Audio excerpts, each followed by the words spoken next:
रहे हैं SPN9 news और आपके साथ मैं हूं मीनाक्षी गुप्ता। टीवी की वो बहू जो आज देश की राजनीति में खासी पैठ रखती है।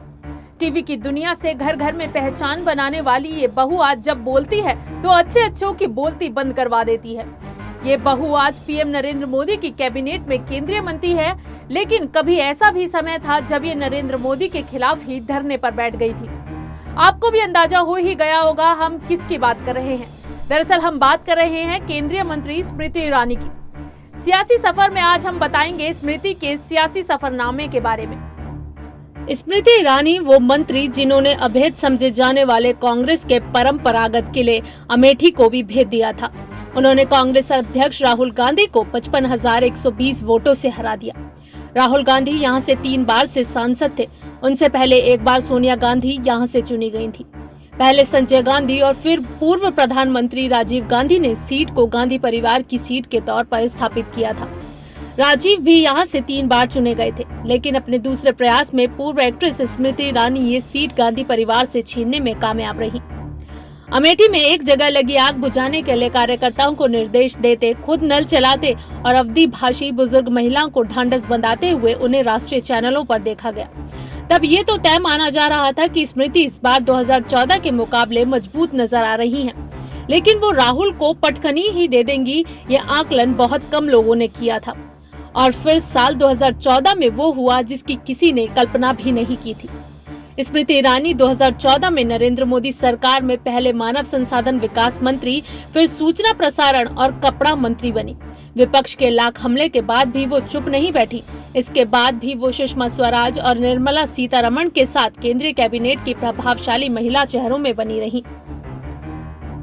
क्योंकि सास भी कभी बहू थी टीवी सीरियल से घर घर में पहचान बनाने के बाद 2003 में वो भाजपाई पटका पहन सक्रिय राजनीति में उतरी।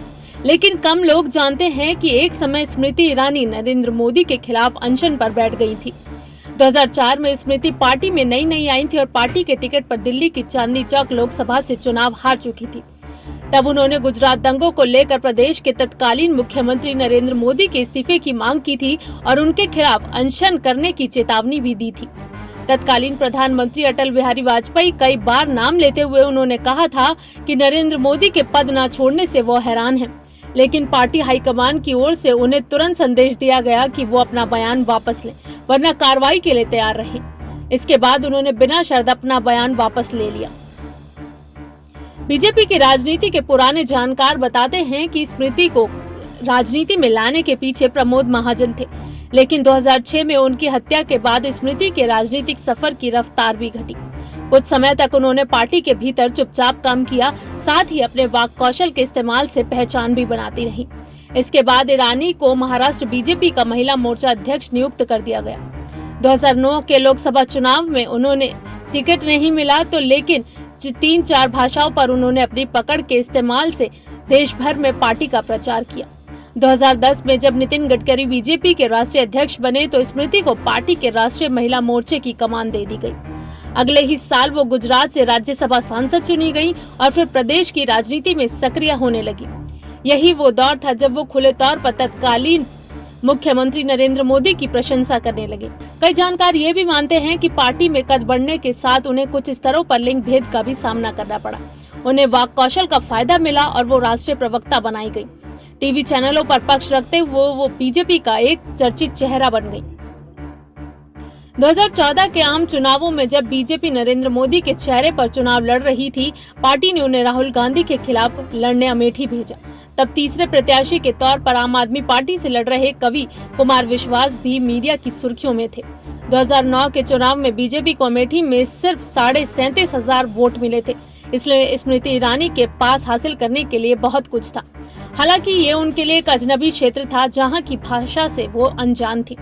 उन्होंने इस चुनाव में ये प्रचारित किया कि गांधी परिवार की सीट होने के बावजूद यहां बीते 10 साल में कुछ नहीं हुआ। वो लोगों के घर तक गई, महिलाओं से संवाद बनाया और ग्रामीणों से चर्चा के लिए जमीन पर बैठी। यहाँ उन्हें 3 लाख से ज्यादा वोट मिले और राहुल गांधी 1 लाख से कुछ अधिक वोटों से ही चुनाव जीत पाए। चुनाव हारने के बावजूद राहुल गांधी से लोहा लेने का उन्हें फायदा मिला और वो केंद्र सरकार में मंत्री बना दी गई। पर उनकी डिग्री को लेकर विवाद शुरू हो गया। स्मृति ईरानी पर चुनाव के समय दाखिल शपथ पत्र में अपनी डिग्री की गलत जानकारी देने का आरोप लगा। उन्होंने एक चुनाव शपथ पत्र में दिल्ली विश्वविद्यालय से साल 1996 में कला स्नातक होने की बात कही। वहीं दूसरे शपथ पत्र में उन्होंने 1994 में दिल्ली के स्कूल ऑफ ओपन लर्निंग से बीकॉम पार्ट 1 की परीक्षा पास होने की जानकारी दी। फिर 2019 चुनावों के नामांकन के समय भी उन्होंने घोषित किया कि वो ग्रेजुएट नहीं है। उन्होंने बीकॉम पार्ट 1 के आगे ब्रैकेट में लिखा 3 साल का डिग्री कोर्स पूरा नहीं किया गया। हैदराबाद यूनिवर्सिटी में दलित शोध छात्र रोहित वेमुला की आत्महत्या के बाद स्मृति ईरानी विपक्ष के निशाने पर आ गई थी। उनके मंत्रालय ने केंद्रीय मंत्री बंडारू दत्तात्रेय की शिकायत का हवाला देते हुए आरएसएस के छात्र संगठन एबीवीपी के एक नेता की पिटाई के आरोप में यूनिवर्सिटी को कार्रवाई करने को कहा था। इसके बाद यूनिवर्सिटी ने 5 दलित छात्रों को निष्कासित कर दिया था। निष्कासित छात्रों को छात्रावास से भी निकाल दिया गया। बाद में रोहित वेमुला ने आत्महत्या कर ली थी। रोहित की मौत पर ईरानी को संसद में भी बयान देना पड़ा था। उनके बयान पर भी विपक्ष ने उन्हें निशाने पर लिया और संसद को गुमराह करने का आरोप लगाया। ईरानी को जब सूचना प्रसारण मंत्री बनाया गया तब भी विवादों ने उनका पीछा नहीं छोड़ा। उनके पद संभालने के बाद ही सूचना प्रसारण मंत्रालय में तैनात भारतीय सूचना सेवा के 3 दर्जन से ज्यादा अधिकारियों का तबादला कर दिया गया। उनमें ऐसे अधिकारी भी थे जो कुछ महीनों में ही रिटायर होने वाले थे। इसी विवाद के बीच ईरानी ने गलत रिपोर्टिंग करने वाले पत्रकारों को दंडित करने का एक सर्कुलर जारी कर दिया। इसमें पत्रकारों की मान्यता रद्द करने जैसे प्रावधान रखे गए। मीडिया समूह ने इसका विरोध किया। सर्कुलर जारी होने की रात ही पीएमओ के दखल से ये सर्कुलर वापस ले लिया गया। ऐसे तमाम विवादों के बावजूद स्मृति ईरानी राजनीति के मैदान में डटी रही। वो संभवतः ये समझती थी कि सियासत में अमेठी उनका ट्रम्प कार्ड साबित हो सकता है। साल 2014 में उनके मंत्री बनते ही उन्हें चारों तरफ से विवादों ने घेर लिया। इस दौरान उनकी डिग्री से लेकर मानव संसाधन विकास मंत्री के तौर पर उनके बयान खासे विवादों में रहे। खास तौर से रोहित वेमुला प्रकरण को जिस तरह से उन्होंने डील किया उसे लेकर विपक्ष हमलावर रहा। साल 2003 में स्मृति बीजेपी से सक्रिय राजनीति में उतरी और फिर साल 2004 के लोकसभा चुनाव में बीजेपी ने उन्हें दिल्ली के चांदनी चौक से चुनावी मैदान में उतारा। लेकिन बीजेपी का ये सिक्का खरा नहीं उतरा और वे चुनाव हार गई। इस दौरान स्मृति ईरानी ने वो कदम उठाया जिसके बारे में बहुत कम लोग ही जानते हैं।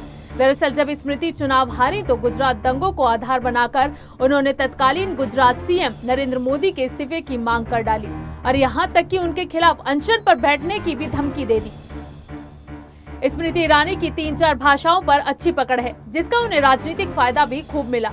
अपने इस वाक कौशल के ही चलते स्मृति बहुत जल्द बीजेपी की राष्ट्रीय प्रवक्ता बन गई और टीवी चैनलों पर बीजेपी का पक्ष रखते हुए वो पार्टी का फेमस चेहरा भी बनी।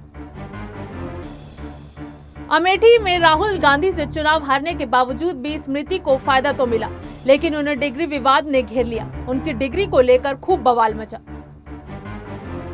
हैदराबाद यूनिवर्सिटी के चर्चित मामले रोहित वेमुला की आत्महत्या ने भी स्मृति को सवालों के घेरे में ला खड़ा किया, जिस पर विपक्ष ने भी खूब अपनी सियासी रोटियां सेकी। मामले को लेकर स्मृति को संसद तक में बयान देना पड़ा था।